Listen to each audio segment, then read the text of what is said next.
What's up, guys? Welcome to another Fuel Fitness Co. Q&A. Excited to dig through these questions that I got in from you guys. We got 6 different questions that came in.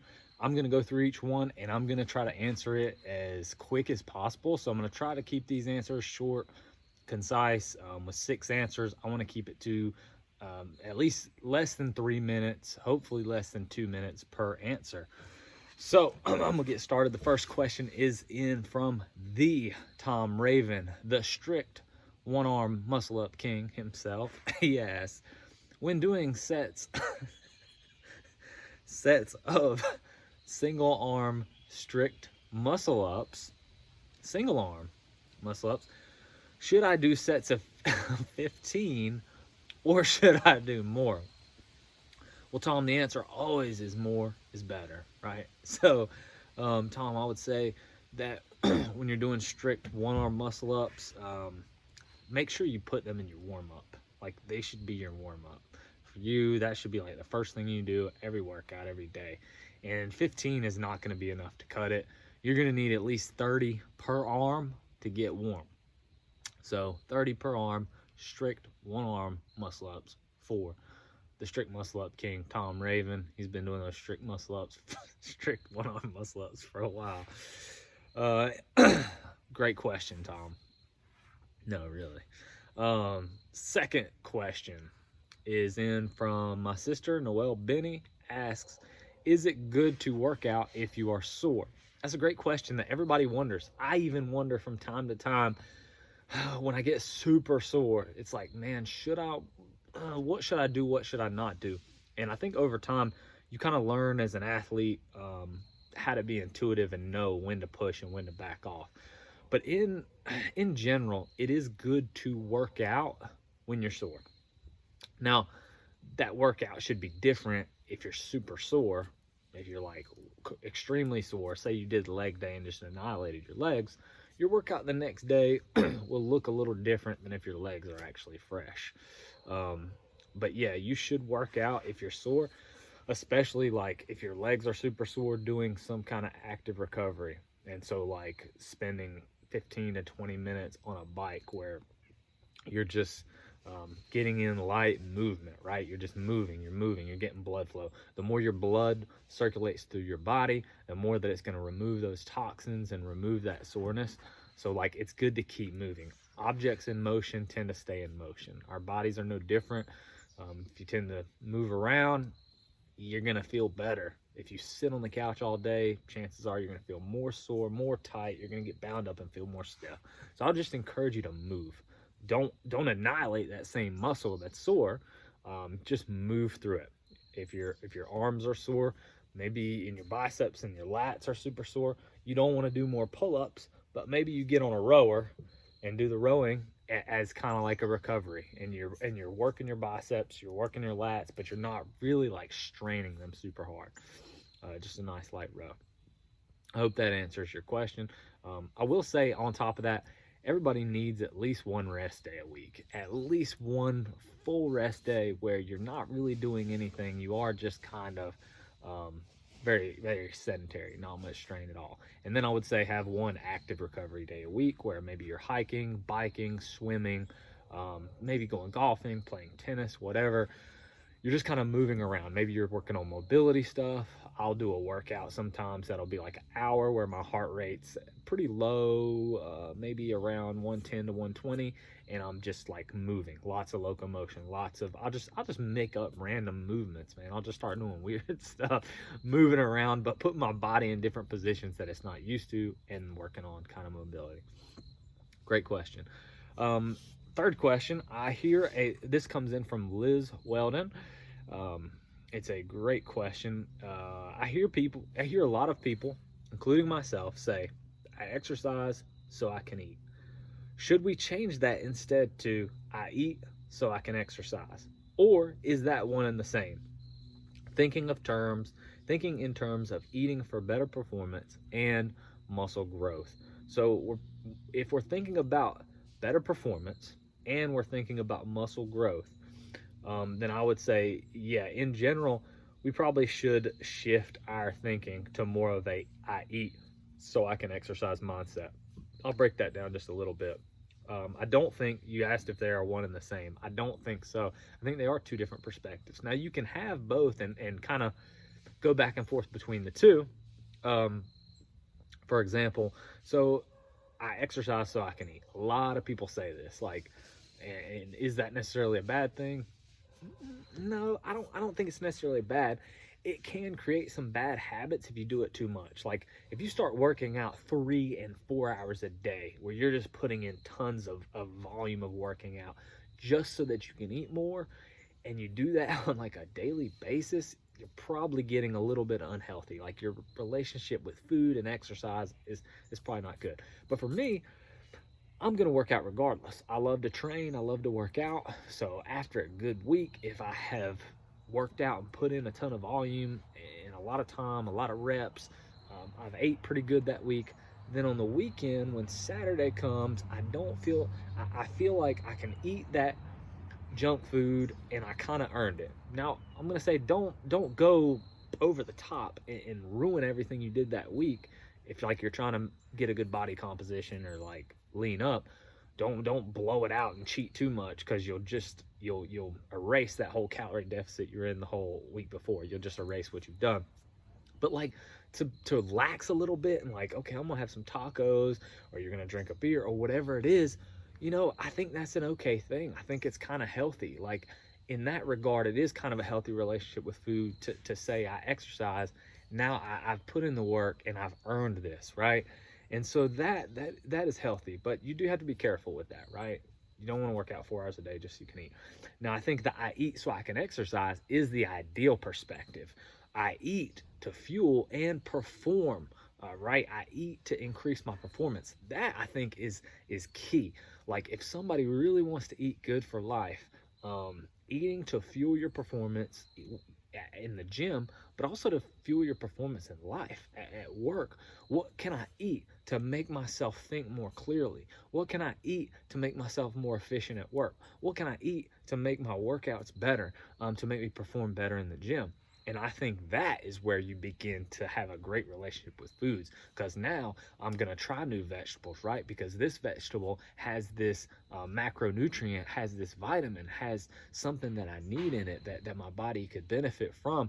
And so you kind of, so you start to venture out and eat more things because you're eating to perform. Maybe it's like, okay, I'm going to try, now lion's mane and different roots and mushrooms are becoming popular because they're nootropics and they help your brain. And so like, trying different things like that, I think can make our relationship with food great, because like I'm not going to eat a burger, fries, and a milkshake before I have to do a Metcon in the afternoon and a heavy, hard, intense workout. Not going to happen. So eating to fuel, when I'm thinking eating to fuel my body, it prevents me from eating that bad food, right? So instead, I'm going to eat like some lean chicken, maybe a 2, 3, 4 cups of raw spinach, tons of raw spinach, and some rice. Something that is lean, it's low in fat, it's clean, it's healthy, it's real food. And I eat that 2 hours to 3 hours before my workout. Now when my workout comes, my stomach is light, but I've got the energy from the food that I need to fuel my performance. So Liz, I think that's an awesome question. So thanks for asking. I hope that answers your question. Moving on to number 4, another nutrition-based question from Kelly Siciliano. Excellent question, Kelly. When counting macros, if you go way over on carbs or fats for the day, should you still meet your protein macro, or just stop since you are way over in calories for the day? So when you're counting your macros, now for those of you who are unsure about what macro counting is, macro dieting is just where you basically measure your grams of protein that you can have, your grams of fat that you can have, and the grams of carbs that you can have in a day. So you have limits to how much of that you can intake every day. So Kelly's saying if you're over on your carbs and you're way over on carbs, you're way over on fats, and you've done so much so that you're actually over on your calorie count for the day, should you eat your protein to meet your protein goal for the day? Answer is no. This is one time, a lot of answers we give are like, in the fitness realm is like, it depends. This one is just pretty much a no. Like if you're over on your calories, like calories are king. If you go over on calories, you're probably going to gain weight. If you're under on calories, you're probably going to lose weight. Yeah, there's some variables there. Some people are different, but in a nutshell, like that's the deal. Calories are king. So if you're over on your calories, don't eat more if you're trying to maintain weight or lose weight. Now, if you're trying to gain weight, then sure, eat up, eat some more protein, unless your nutrition coach tells you differently, because maybe they're like building you up slowly to increase your tolerable calorie intake. So like you want to stick to the macros you're at. You want to stick to that calorie level. You don't want to go over that too much. Like even for people that are bulking, you think bulk, just eat whatever, but like your body, if your body's not used to absorbing 6,000 calories a day, if you just start eating 6,000 calories, your body's not going to absorb all that. Your body ain't going to be able to handle it. So going off on a little bit of a tangent there, but yeah, don't eat your protein if you're over on calories, to try to make up. Great question. All right, next question is awesome question that comes in from Matt McBride. This question, like, you could go into a whole episode. I mean, we could talk about it for like an hour, and I'm not a doctor, so I can't, I don't go into this too much, but how does your body / metabolism react to an injury and subsequent reduction in workload? What adjustments need to be made? So how does your body and metabolism react, first of all, to injury? So when you get an injury, it's traumatic to your body. Depending on the degree of injury, you're going to have some hormones kind of changing, maybe increase in cortisol, your stress. There could be some other stuff going on, like our brain and our body, our endocrine system, our nervous system are very complicated. And so there is going to be some things going on there. And so there will be an impact to the body and metabolism. For example, there's going to be more protein synthesis to that area that's injured. So if like you severely tore a muscle, there's going to be much more protein synthesis happening in that area, trying to rebuild that muscle. Your body's constantly trying to repair itself. So it's taking nutrients and bringing them in there, right? So that's why you don't want to go on too much of a calorie deficit when you get hurt, because your body needs food, especially powerful foods, healthy foods, right? That are packed in nutrients, lots and lots of fresh vegetables, good carbohydrates, right? Fruits, vegetables, good grains, good lean proteins. And you want those things: nuts, berries, seeds. And so you've got to eat enough to help fuel that injury. But as Matt pointed out, there's going to be a reduction in workload, right? Because you're injured, you're not going to be able to work out as much. And so that is going to have an impact on your metabolism as well. So it's important to find the balance. And everybody is different. Everybody that gets injured is going to weigh different weights. Their calorie intake was going to be a certain level before and a certain level after. But what I would say in general, if you get hurt, you're going to have to reduce your workload. And so if you're a CrossFitter and you do a CrossFit class, and that's kind of your thing, you do about an hour of CrossFit a day. In a CrossFit class, depending on your body weight, and the intensity, the movements that you do in that class that day, you may burn anywhere from 300 to 600 calories. That's just a guesstimate, but there's a lot of variables in CrossFit, right? So you might be not doing as much high intensity for a long period, so you might not burn as much calories. Then another day you might do Murph, where you're going to burn 600, 700 calories, depending on your body weight. So yeah, like my starting place, if I get injured and now I cannot do that hour workout every day with any intensity at all. So like my intensity is extremely limited, meaning my heart rate's not getting up as much, my respiratory's not getting up as much, I'm not getting as fatigued in my muscles anymore. And I just can't do what I could do before, right? Can't do the weights I did before, can't do the movements, I'm modifying movements, I'm lowering intensity. In that case, I am just going to drop my calorie level down by anywhere from 300 to 500 calories automatically, if I was on a maintenance level pre-injury. So if I'm a 200-pound male and I was on 3,000 calories a day as a maintenance level prior to my injury, I'm probably going to drop to 2,700, maybe 2,500.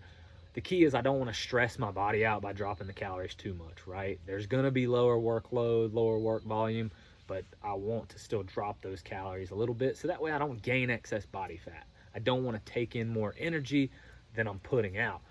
So you got to be careful about that. But I also don't want to be losing a ton of weight because I don't want to stress my body out by doing that. So to me, in my personal opinion, the goal is just to maintain weight through that injury. So I'm stepping on the scale, making sure that I weigh the same, checking my body fat, making sure it's similar, and adjusting the calories as needed, right? If I start to see increases on the scale, then obviously I'm going to back those calories down a little bit. If I'm dropping weight too fast, maybe I increase the calories and bump them up just a bit. Just make sure you're eating enough protein and getting a lot of nutrients and vegetables and stuff like that.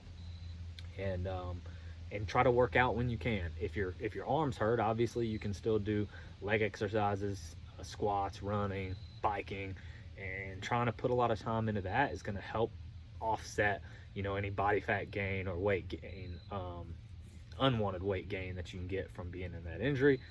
Keep your heart healthy, keep you nice and strong, keep you fit. I hope that answered your question. I know, that could just be like, a scientist could just write a whole article based on that alone, and try to answer that as short as possible. So thanks for that awesome question, Matt.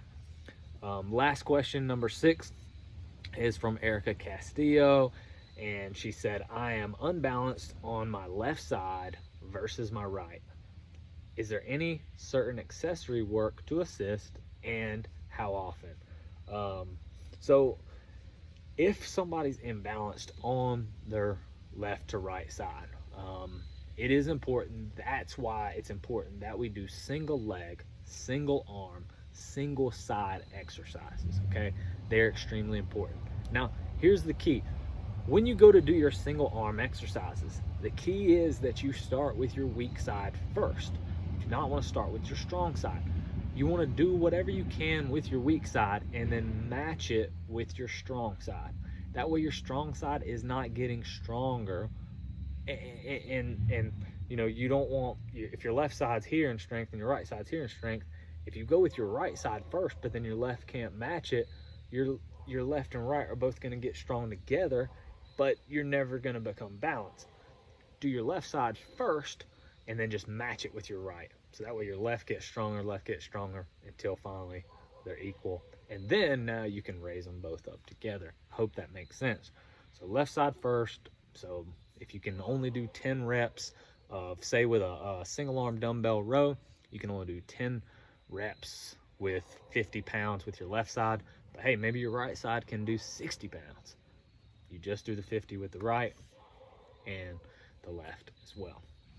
So how often should you do those exercises? It does depend on what your workload already is. So if you're on like a workout program, you're in a CrossFit program, you've got to be cognizant of what your program already has in it. For example, if you have a day where you're doing, 90 thrusters in a workout, like you don't really want to work your, and you did squats before that as your strength, you don't really want to work your legs that day. And, maybe you don't even want to work your legs the day after.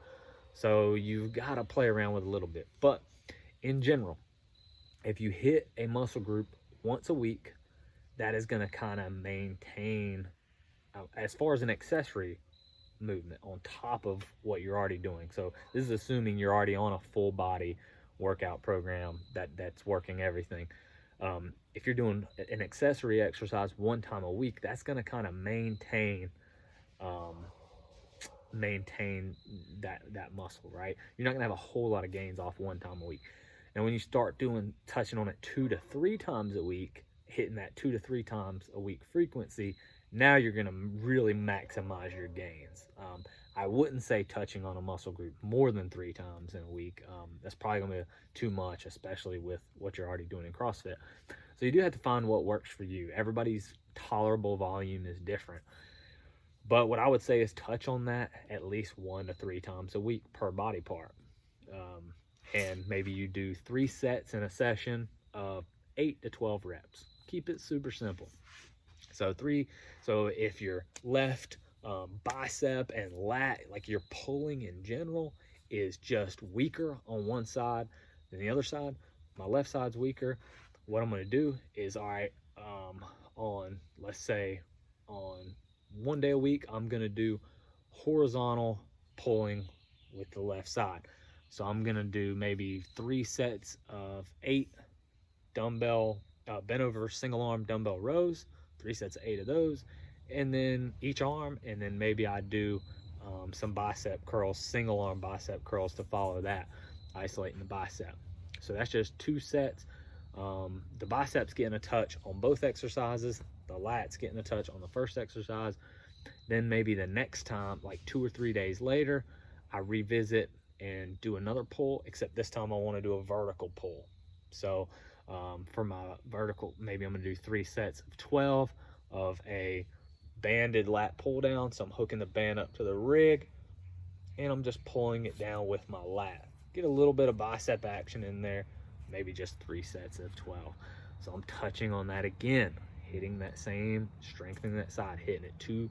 Maybe you have another 3rd time of the week that you hit it again, hit another exercise. Maybe you hit a different variation of a pull with one arm. Same thing with pushing. If you're pushing strength, maybe one day you do a single arm bench press, 3 sets of 10. Then 2 or 3 days later, you do a single arm bottoms up kettlebell press, 3 sets of 8 to 12 with that. Nice and slow and controlled, starting with that weak side. Those are going to be some good upper body single arm exercises that you can do. Single arm tricep extensions, so taking a dumbbell behind the head and just extending overhead, that's one that you can do as well. Kickbacks, where you're kicking the dumbbell back just like this. So there's all kinds of exercises you can do, but I would do each body part anywhere from 1 to 3 times a week. If you start seeing improvements, then keep whatever you are doing. I do better with more frequency. So like if I touch on something 3 times a week, man, I just start getting way better at it with most movements. But there's some movements that just tax my body really, and doing them once a week, I get better than if I do them 3 times a week. So mess around with that a little bit and try that. I hope that answers your question. Feel free to message me for like specific exercises for maybe whatever it is that you're trying to correct, and then maybe I can just lay out some specific exercises. But you will have to be cognizant of what you do in CrossFit class, or whatever program you're on, because you don't want to overwork and not be able to recover from it either. So thanks so much, everybody, for listening. This episode was way longer than I had hoped. I should have split this into 2 episodes. Please send more questions. I love answering them. Please like, comment, subscribe on YouTube. Make sure to subscribe to Fuel Fitness Co. Please follow me on Instagram, and please visit my website, fuelfitnessco.com. I've got tons of programs on there.